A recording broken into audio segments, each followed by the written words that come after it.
Yeah, there you go. Hello, how are you?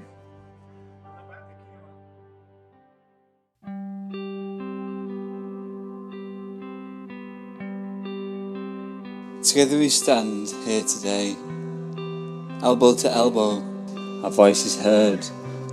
On this day, we will fill the void between us. From wherever you are, no matter how far, together we meet in the middle, our millions of faces across the world as one. So meet Kimberly, Nick, Sophie and Shafaq, together in one place, one space in time, at the World Parkinson Congress 2023. So yeah, do you want to introduce yourself first of all? Okay. Hi, I'm Shafaq. I'm a dentist living and working with Parkinson's in Yorkshire.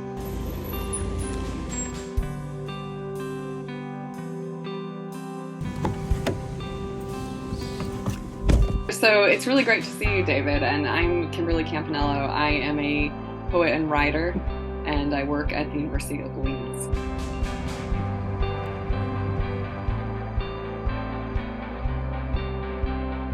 Okay, so I'm Nick Cole. I'm currently 50 years old. I was diagnosed with Parkinson's in 2014, so it's about 8.5 years ago. Although I had the classic twitching of a finger about 4 years before that, which obviously took a little while to kind of manifest itself and diagnosed. My name's Sophie Wardle. I am based in Gloucestershire in England. I was diagnosed way back in the mist of time 15 years ago at the age of 38.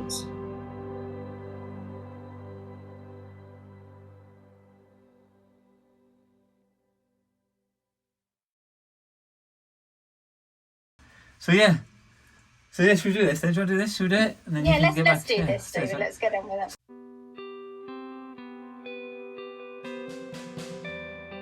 it. So you're going to the World Parkinson Congress in Barcelona next week, but then next week today will be there. First one.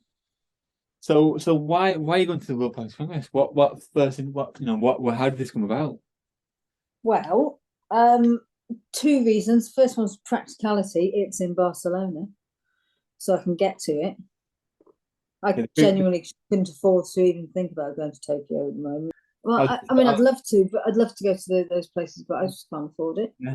And the kids were younger as well, but the kids are older now, and so the practical reasons is because it's in Barcelona, and secondly, it's coinciding with my son's work experience. Yeah. So he is going to be a volunteer as well, which is brilliant.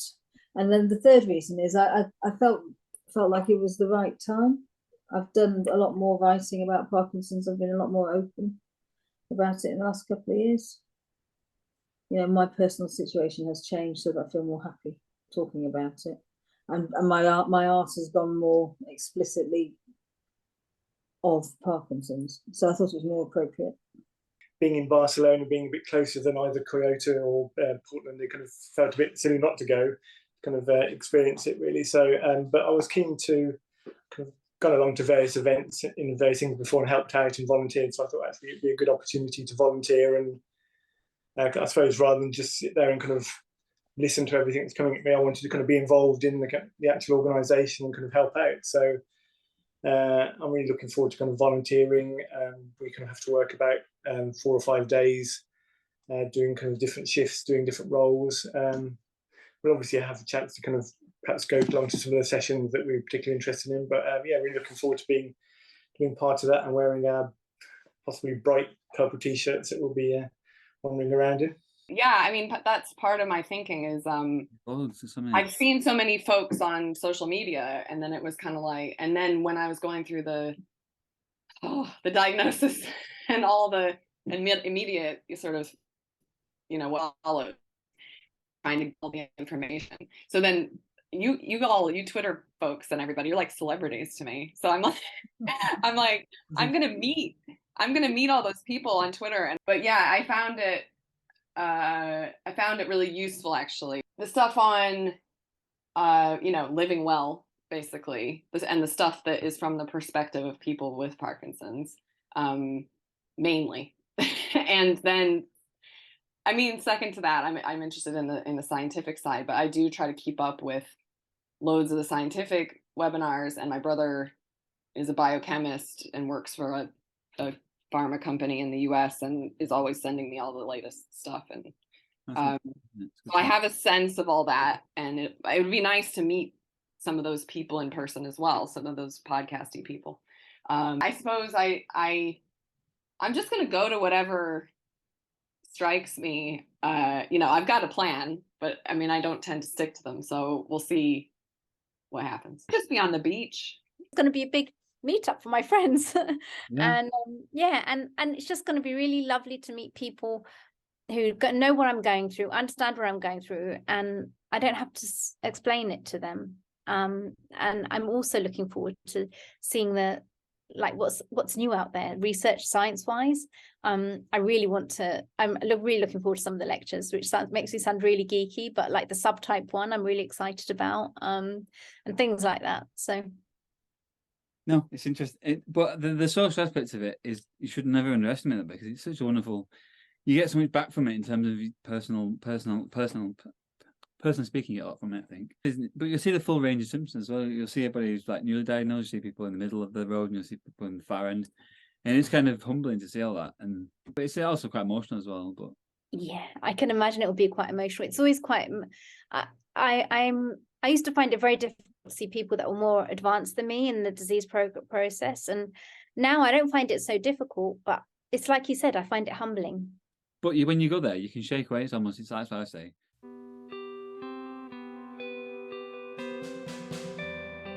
This time I'm going to the part that I never would go to, Right. which is the beaching. So I'm like, great, I'll do the kind of, hang out on the beach. Yeah, I mean, part of it is like, I've always traveled a lot. Part of why I relocated to this side of the pond is because I like going to other countries. And the Parkinson's makes travel a lot harder. But I'm like, well, but no, I'm going to do it anyway. So I'm actually probably traveling more because I feel like a kind of urgency about it. I'm like, okay, well, and I took a rollator for the first time to Italy. I went to Italy for 2 weeks and I just got back the other day. And that was interesting. Just having that extra thing that you have to carry. I mean, it's great to have because it helps me walk, because I have axial dystonia, so I tip backward and it really hurts, and then I can't do any locomotion, So I brought it, but then when I was there, I didn't actually need it because the heat made it so I could walk. So then I had this rollator with me. Like, I got to 40 and I was like, okay, cool. And then it was like, now everything's going to crumble. Oh. But actually, you're going to be okay. So, it's kind of, I'm always quite ambivalent about how I describe the experience of having Parkinson's, because you don't want to be like, everything's fine and I'm really great and wonderful and happy. But you also don't want to be like, it's terrible and horrible, and it's both. So what's in your bag? What are you packing? Oh, what am I packing? Obviously my medicines. It's a kind of part of for me anyway, what's become a kind of Parkinson's minimalism. I'm going to be the one with the enormous bright pink suitcase, and inside it will be lots of art stuff. It's the entire spectrum of people who are involved, fundraisers, charities. They're all going to be there. So you're going to get to see the Parkinson's world, and you don't often get to see that, do you? It feels like like people that I met on Twitter, like yourself. I don't feel like I'm meeting you the first time. I feel like you're my buddy. You too. I know. Oh, good. I'm glad. Lost in a dream of noise and light, we find each other as we ride. No need to speak a word, because everyone is here.